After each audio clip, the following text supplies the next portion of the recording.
invitado y creo que has creado demasiada expectativa.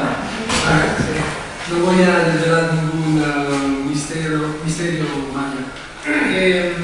Bueno, antes de todo, perdonadme por algún gazapo que seguramente iré soltando a lo largo de la ponencia, gazapo en italiano, perdonadme también la voz porque espero que me acompañe. Bueno, antes de todo, hay que decir que en los últimos años está creciendo la sensibilidad en relación a la rehabilitación, conservación y restauración de los edificios históricos en línea con la ecosostenibilidad. Sobre todo en Italia y en países anglosajones, aunque también en España hay realidades nacientes, o ocasiones o lugares de reflexión que aún tienen un largo trayecto por delante y que necesitan el apoyo cultural y las experiencias de todos los actores que trabajan en este ámbito. Y las jornadas de estos 2 días de mañana pues, son un ejemplo en la justa dirección. Restaurar, bueno, antes de todo, ¿cuántos arquitectos hay en sala? Así. Vale. Todos. Todos. Vale. Esto, por ejemplo, ¿cuántos ingenieros? 2. Vale. Eso dice bastante. No comento, pero sí. Pues restaurar, reparar y recuperar, intervenir en general en lo construido forman parte desde siempre de las acciones del arquitecto, encaminadas a la recuperación del ambiente construido y el ahorro energético, económico, ecológico, cultural, etc., que la recuperación de un edificio o de un barrio, como hemos visto esta mañana, implica en comparación con la nueva construcción, pues desde mi punto de vista resulta fuera de cualquier duda. Se ha hablado mucho a día de hoy de eficiencia energética. Me alegro, sin embargo, de ser el segundo que habla de edificación histórica. Muchas veces apuntamos mucho a la eficiencia y nos olvidamos del edificio histórico en sí. Pues la vida, la funcionalidad y el uso de un edificio de cualquier tipo está estrictamente ligado a su conservación física, es obvio. Pero un edificio que no desempeña ninguna función específica, al final puede ser como mucho un hallazgo arqueológico que se puede contemplar, observar, etc. Pero no representa ese contenedor de esas actividades sociales y humanas que son la finalidad por la cual los edificios han sido construidos. No nos olvidemos que el objeto, exceptuando los monumentos, el objeto del edificio es el hombre, el ser humano. Restaurar resulta siempre más ventajoso a nivel energético que construir una nueva edificación. Sobre eso no tengo ninguna duda. Sea por los costes energéticos y ambientales que representan el derribo del edificio, sea por todo lo que la nueva edificación conlleva, implica nuevos materiales, con su producción, etc., empleo de maquinarias, transporte de los materiales, etc., aumentando así los impactos. Y también hay que decir que solitamente, y eso lo puedo decir con nuestra experiencia de estudio, restaurar también es más económico que construir una nueva edificación.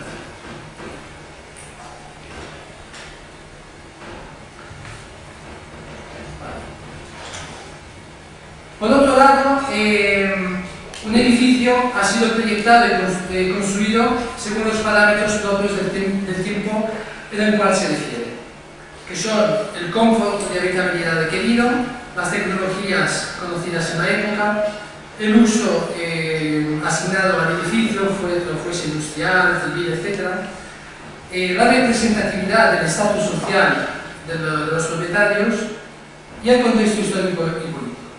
Todas estas características constituyen un imprinting del objeto arquitectónico que deben ser, en la medida de lo posible, conservadas y consideradas en el proyecto. Una intervención de restauración es, por tanto, la restitución del edificio a una función social tras una atenta lectura de sus características tipológicas, funcionales e históricas. Bueno, el acercamiento al problema de la inserción de las instalaciones tecnológicas en el interior del edificio histórico es muy complejo, ya que no existe un esquema de trabajo que permita solucionarlo de forma sistemática a priori. No existen recetas mágicas que solucionan que respondan a todas las diferentes exigencias que a menudo son contrastantes e incompatibles. Pero tampoco se trata de relativizar todo y llegar al caso por caso y dejar plenos poderes a los arquitectos y responsabilidades también a los arquitectos o profesionales que intervienen. Yo creo que probablemente la solución está en el medio. Más bien habrá que fijar unas directrices claras, marcar un camino en el cual moverse, y que habrá que ajustar todas las veces estos criterios, eso sí, caso por caso. Las directrices para las instalaciones, en este caso específico, yo diría universalmente reconocidas entre quien se mueve en el ámbito de la restauración, se pueden resumir fundamentalmente en estos puntos. El respeto riguroso de los vínculos arquitectónicos y físicos impuestos por la importancia y por la historia del edificio, la reforma de partes de la instalación o de sus componentes originales, terminales, etc., la integral conformidad a la legislación en materia de seguridad, de prevención de riesgos a las personas y de orden energético, y la adopción de soluciones de instalación que permiten el uso de tecnologías actualizadas y adecuadas a las nuevas funciones y a las nuevas funciones a cuál se ha destinado el edificio, porque muchas veces acompaña la instalación un cambio de uso. En la ponencia anterior, mi compañera decía que a veces hay que hacerse la pregunta de si el cambio de uso es compatible con el edificio. Pues muchas veces esta pregunta no se hace y puede llevar a dar lugar a unas barbaridades. Pero para mí los aspectos más importantes que incluiría en estas directrices son la sensibilidad del arquitecto y los conocimientos del arquitecto o del profesional. Sensibilidad hacia el edificio con el cual se está confrontando y conocimiento de cómo actuar sobre el edificio histórico. Por lo tanto, el proyecto de una intervención de restauración será el resultado de una eficaz integración entre compatibilidad entre la historia, la importancia del edificio y la eficiencia demandada a las tecnologías más actuales. El proyecto se moverá entre una óptica solo conservativa, con la cual probablemente las instalaciones se aplicarán de forma postiza, y una visión hipertecnológica de la reforma que puede conducir a un inaceptable impacto de la instalación sobre las peculiaridades históricas y artísticas del edificio. En cada caso será necesario, por lo tanto, buscar la solución óptima que permita compatibilizar las exigencias de carácter arquitectónico conservativo y las necesidades tecnológico-funcionales. Un conjunto edilicio perfectamente conservado, restaurado, pero no utilizable, pues resultaría una inútil reliquia protegida en una campana de vidrio. Así como un edificio con características tecnológicas avanzadas, pero que desnaturalizado desde el punto de vista histórico-artístico, representa, por el contrario, una ofensa a su valor y una herida al patrimonio histórico. Tranquilos que la imagen a la derecha es un fotomontaje, no se ha hecho aún una barbaridad de ese tipo, pero muchas parecidas. Esas directrices de las cuales os hablaba se recogen en mayor o menor medida en el sentido de la normativa vigente. Fundamentalmente, el respeto del bien y la prevención de los riesgos. Y el incendio, por ejemplo, es el riesgo más temido por las normativas porque es destructivo por las cosas y peligroso por la persona.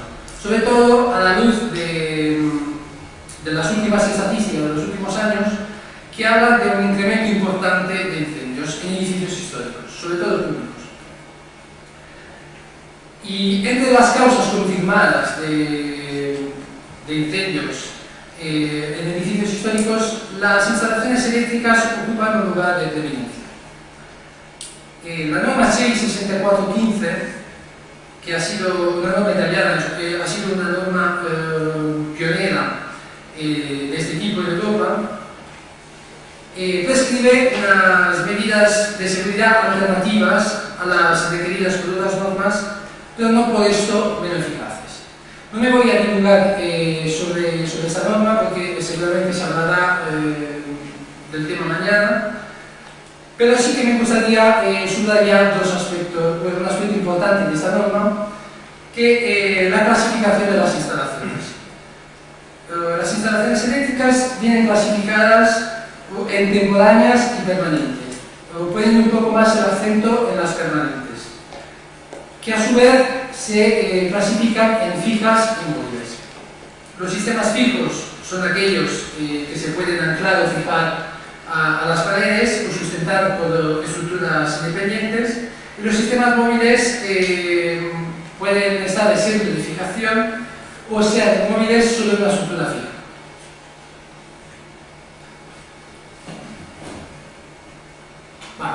En el contexto de una intervención general de restauración, el problema de las instalaciones se plantea normalmente desde un enfoque diferente, a veces incluso contrapuesto, al enfoque que guía la búsqueda de soluciones arquitectónicas.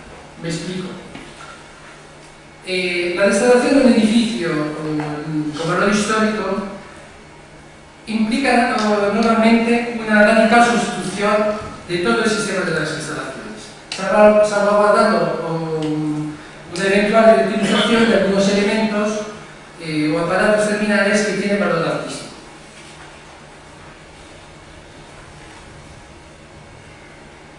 Por lo cual, el aspecto central de la metodología del proyecto de las instalaciones no es tanto restaurar, conservar o reformar la configuración existente de estas instalaciones, cuanto buscar unas soluciones técnicamente correctas y compatibles y respetuosas con el edificio y que respondan a las necesidades del usuario. Ya que, por otro lado, decimos que el respeto de la normativa técnica para los edificios históricos deja ciertos márgenes en el cual moverse. Por lo cual, la clave fundamental de la intervención será la reducción del impacto físico de las instalaciones y el aprovechamiento de determinados espacios o volumetrías de menor valor que se pueden encontrar en el edificio histórico que se debe dedicar a las instalaciones. Bueno, es evidente que las nuevas instalaciones que se van a añadir al edificio histórico deben ser energéticamente eficientes. De esto no cabe duda, si no estaríamos aquí. Y con lo cual tampoco me voy a hablar sobre el tema. Sin embargo, sí que me gustaría hacer hincapié sobre el tema de la eficiencia, sobre la gestión de los mismos edificios, que muchas veces se deja un poco al margen. Pues los requisitos de climatización del edificio pueden aprovecharse muchas veces de una serie de estrategias pasivas. aprovechando fundamentalmente la energía solar y la ventilación natural. Con estas consideraciones de base, en el proyecto de restauración se puede adecuarse a las diferentes estaciones, a los vientos dominantes, a la exposición de las fachadas y cubiertas, para formular una mejor redistribución y uso de los espacios. Esto nos permite así aligerar la carga de trabajo que se pide a las instalaciones, por lo tanto reflejar este ahorro en la eficiencia energética.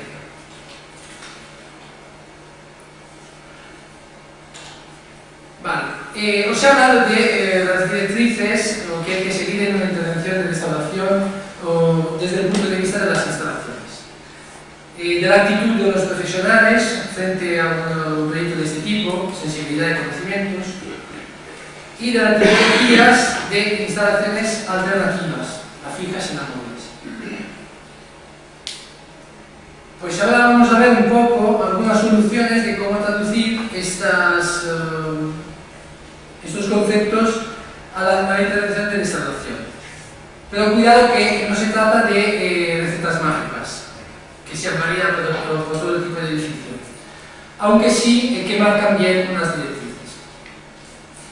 Bueno, antes mi compañera os ha presentado un sistema que solemos utilizar mucho, que es un sistema de consolidación del forjado, que yo definiría maravilloso por su compatibilidad con el edificio histórico, por su ligereza, de hecho eliminamos el peso en lugar del ladrillo, como muchas veces ocurre, y también por su versatilidad. De hecho, los huecos que se crean debajo de la capa de compresión de este forjado permite alojar las instalaciones y que tengan estas un menor impacto sobre el edificio. De hecho, la instalación se realiza por debajo del suelo y sale en superficie en algunos puntos, como aquí no se ve muy bien en la foto, en algunos puntos donde menor impacto van a tener. Nuevas tabiquerías, trasdosado de paredes, etc. Este sistema, pero, necesita de un esfuerzo mayor por parte del proyectista, porque hay que prever con antelación y con detalle el recorrido de todas las instalaciones y su exacto de planteo, ya que una vez realizada la instalación por debajo del suelo no habrá posibilidad de modificación. Con este sistema tampoco se pueden usar las canalizaciones corrientes, a las cuales estamos acostumbrados, sino que habrá que usar algunas distintas, reforzadas, para evitar posibles, en caso de cortocircuito, posibles causas de incendio. Y cuando no es posible levantar todo el suelo, como en los casos que hemos visto anteriormente, yo que sé, por su valor histórico o por su complejidad de la obra, etc., pues siempre se pueden utilizar esos elementos que nosotros definimos de sacrificio para seguir un poco la misma dirección. En este caso, por ejemplo, la franja lateral de un salón pavimentado con mármoles de valor, pues ha sido esa zona de sacrificio, donde se han posicionado las instalaciones sea eléctricas, sea térmicas, con un impacto prácticamente nulo. Una vez acabada la instalación, la instalación, pues es muy fácil volver a integrar o los pavimentos que se han recuperado en esa fase o integrar pavimentos nuevos. Esto, por ejemplo, otro sistema, un sistema móvil, que desde mi punto de vista es muy interesante. Se trata de un edificio veneciano, histórico, donde por la carga enorme de instalaciones eléctricas y de datos, etc., que se aportaba este edificio era un palacio militar y se ha adaptado a un edificio de la administración pública, pues para evitar el impacto encima del pavimento histórico, que es un pavimento veneciano, a la veneciana, que es una técnica bastante complicada para reintegrar, etc., pues se piensa utilizar un suelo flotante que apoya sobre un soporte sobre el suelo antiguo. Así que no hay ningún impacto y es una intervención reversible. Y sea con el sistema que hemos visto antes que con el sistema de suelo flotante, pues siempre es fácil integrar estos elementos, que son las cajas de suelo, que permiten una mayor flexibilidad de la instalación, sobre todo cuando no está anclado donde van las albañilerías o cuando se trata de espacios abiertos, y permite minimizar los impactos, sobre todo en los edificios donde, por ejemplo, por los restos que hay en las paredes o por las decoraciones no es posible abrir lozas. Y decía antes, la sensibilidad y los conocimientos del arquitecto serán lo que permitirán agudizar el ingenio de alguna forma y aprovechar los espacios residuales como patinillos, etc., para alojar las instalaciones y para registrar, eso también es fundamental.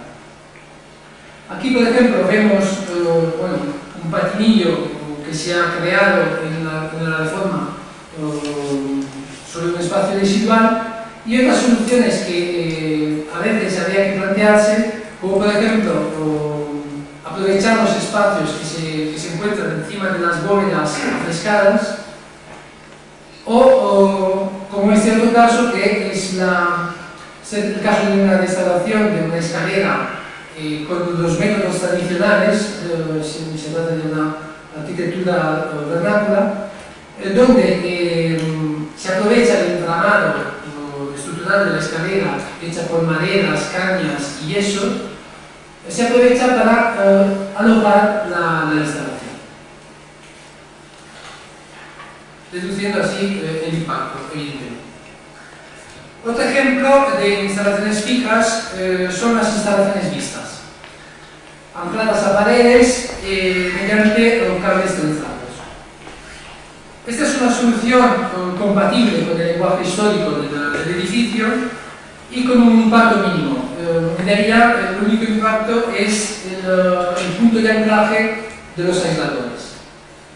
Además, esta técnica, este sistema, permite que es ideal para la iluminación y para la línea de conexión entre iluminación, etc., pues permite aprovechar todos los elementos terminales históricos que muchos edificios aún no mantienen. Otro sistema muy compatible y reversible, sobre todo, y de bajo impacto, es el uso de canalita, o de latón o de cobre, sobre todo con instalaciones que ya preveían este sistema, que en edificios de cierta importancia, que se electrificaron ya a principios del siglo, etc., pues ya se encuentran. Por lo cual no hay que fingir una configuración que probablemente nunca haya existido. Obviamente, en este tipo de instalación hay que tener sensibilidad. Lo podemos ver, por ejemplo, como la intervención de la derecha es mucho más sensible y discreta respecto a la de la izquierda. Bueno, en la foto anterior ya se entreveía otro sistema de iluminación de bajo impacto sobre el edificio, sea a nivel de fijación que a nivel visivo. Supongo que conocéis ya este sistema, en Italia se usa muchísimo, aquí hay más dificultad en encontrar la misma comercialización de este sistema, de estos elementos. Es un sistema móvil que permite en cualquier momento desplazar los terminales, por lo cual adaptándose a la iluminación que hace falta en cualquier momento.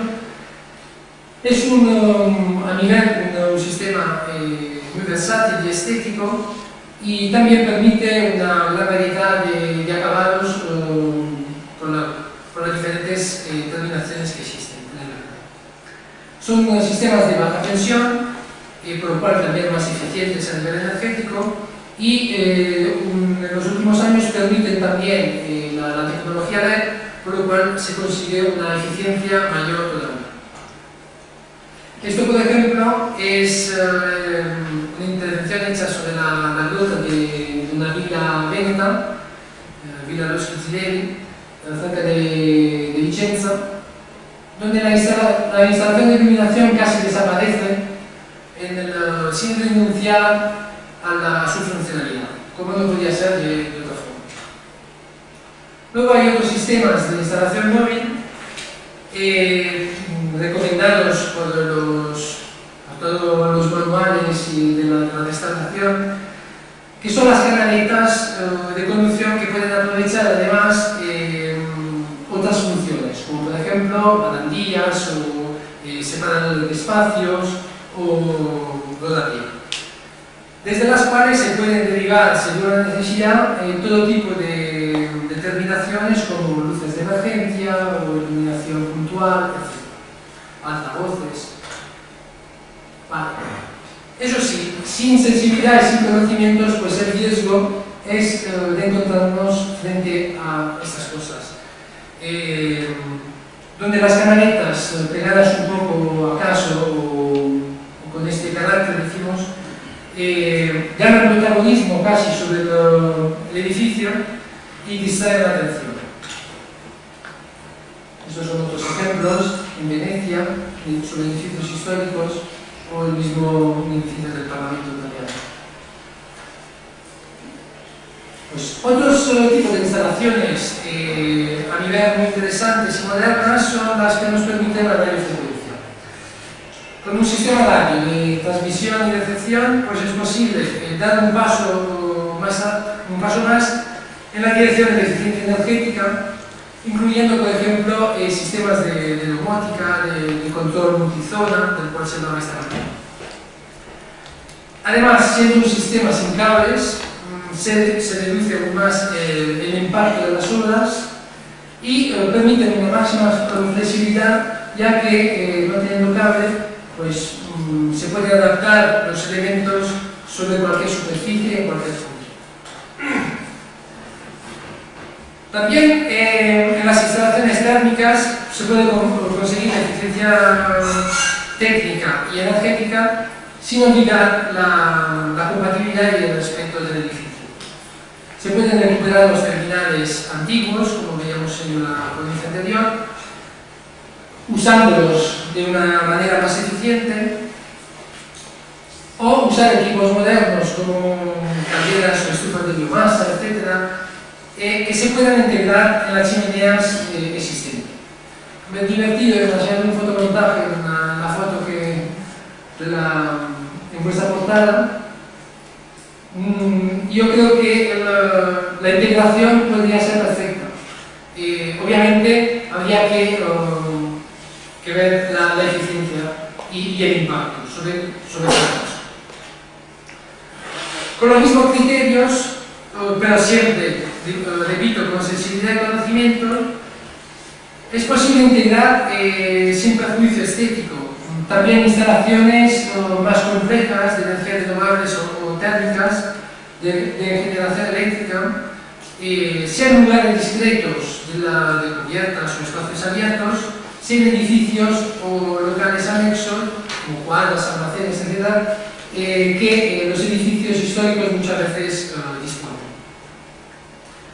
Es el caso de calderas de cogeneración, de la geotermia, sobre todo cuando disponemos de espacios abiertos o jardines, y de los tubos solares que por su característica, por su eficiencia permiten colocar estos elementos, estos captadores, incluso en vertientes más desfavorables y más escondidas de la edificación histórica. Sin llegar a exageraciones como estas, que creo que son exageraciones, que además supongo que deben tener una gran eficiencia a juzgar de las sombras cortadas, que no permiten el funcionamiento correcto de las celdas fotovoltaicas. Bueno, resumiendo, los edificios históricos, sean monumentales, sea heritage building, o sea el patrimonio difuso, cuentan con unas ventajas en términos de eficiencia energética que no tienen los edificios modernos. Características básicas, energía térmica, etc. Es verdad, presentan algunos defectos fácilmente solucionables, pueden integrar cualquier sistema sostenible y energéticamente eficiente, y pueden aprovechar de las estrategias pasivas y de las energías renovables, así como cualquier edificio de nueva construcción, salvando quizás algunas excepciones. Pero fundamental, para que se conserve el patrimonio y a la vez se proteja el ambiente, a mi ver, lo vuelvo a repetir, es la sensibilidad y los conjuntos. Más aún de cualquier corpus normativo eficaz y bien pensado. Si queréis ver alguna intervención de la que hemos hecho en edificios históricos, podéis visitar nuestro blog o la página web. Y bueno, gracias por